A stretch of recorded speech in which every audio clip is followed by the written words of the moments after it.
Oleksandr Usyk defeats Krzysztof Glowacki on a 12-round unanimous decision to become the new WBO Cruiserweight World Champion in his 10th professional fight. This was a very impressive performance by Usyk. There's no two ways about it. Going to Glowacki's backyard and beating him as comprehensively as he did, very impressive, particularly with such little professional experience. This wasn't some random champion that Usyk just beat. This was a guy who was a very good champion. A guy who knocked off Marco Huku, who I believe was the second longest reigning cruiserweight champion of all time. So Usyk did a fantastic job in beating a very, very good champion. Excellent performance. Let's talk about it. Usyk used his height and reach to his advantage, but crucially, the thing he used the most was that terrific movement that he has. You know, Usyk really is in tremendous condition. For a guy of his size to be able to move that much over the course of 12 rounds is pretty damn remarkable. And in the late rounds, he was still fresh as a daisy. He still had plenty of energy, and he was unloading combinations on Glowacki late in the fight. And he kind of hypnotized Glowacki. Early in the fight, Glowacki was trying to stay with Usyk because Usyk's moving all over the place. There's quite a lot of Vasyl Lomachenko in Usyk in terms of his movement and his style. And obviously they're both Ukrainian and whatnot. There is a lot of Lomachenko in him.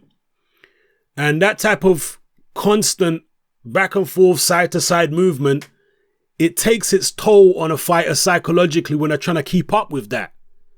And you can just tell as the rounds started going on, Glowacki just was finding it hard to concentrate on that constant movement. Obviously, he's getting hit in the face at the same time, but the movement kind of put him into a trance. He got hypnotized by it. And once Usyk had him in under that spell, had him fully hypnotized, then he started landing more and more punches. Early on, both fighters were relatively cautious, but there was plenty of shots being thrown. And obviously, as the fight went on, the work rate, particularly of Usyk, was going up and up. So it was an excellent tactical display. It wasn't a classic fight by any means, but there was plenty of leather thrown by both men and plenty of good shots thrown and landed. But both guys showed a high skill level. So it was never going to be Brandon Rios versus Mike Alvarado. You know, these are two guys who have much better defenses than those guys. And they were both trying to be careful not to get caught with counters and stuff like that. But still, there was plenty of leather thrown, plenty of punches landed. But it was the taller, longer Usyk with the better movement who won the day in the end. Fantastic performance.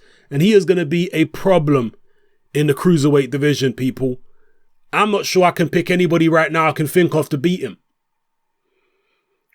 Can Tony Bellew beat Usyk? I seriously doubt it. Can Denis Lebedev beat Usyk? I seriously doubt it.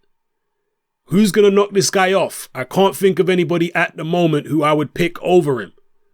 But the proof is in the pudding. So let's see him get involved in the big unification fights before we proclaim him to be the best out there. For certain, we might suspect him to be the best out there, but until he actually produces the goods in the ring, well, we won't know for sure. So, yeah, let me know how you felt about Usyk's performance. I was very impressed. I thought it was a good, solid fight, but the right man won. There was obviously a little bit of concern that maybe he could get ripped off by the judges, and there's always that kind of concern when you're going up against a hometown favorite. This fight was in Poland, in Glowacki's backyard. But no, there was nothing of the sort. There was no hometown cooking. The judges scored it fairly. Gregor Proksa, who is Polish, had his unofficial scorecard popping up on the screen from time to time, and his scorecard was absurd. He must not only just be Polish, but also a close personal friend of Glowacki to be having that type of scorecard. In the end, he only had it to Usyk by about 2 rounds. He had the fight even up until about the 10th round, which was ridiculous. But in the end, he had Usyk winning by about 2 rounds, which is just way too close. I thought Usyk won by a wide margin. So excellent performance, high quality boxing from both men, and the best man gets the victory and walks away with a WBO Cruiserweight World title. Let me know how you felt about Usyk's performance. Where do both fighters go from here? Who would you like to see both fighters face next? And look, Krzysztof Glowacki has got nothing to be ashamed of. He tried his best, and he's still a very, very serious player in the Cruiserweight division. It's just that Usyk was a bit too much for him. So yeah, let me know how you feel in the comment section, people. It's your boy Hatman, I'm out.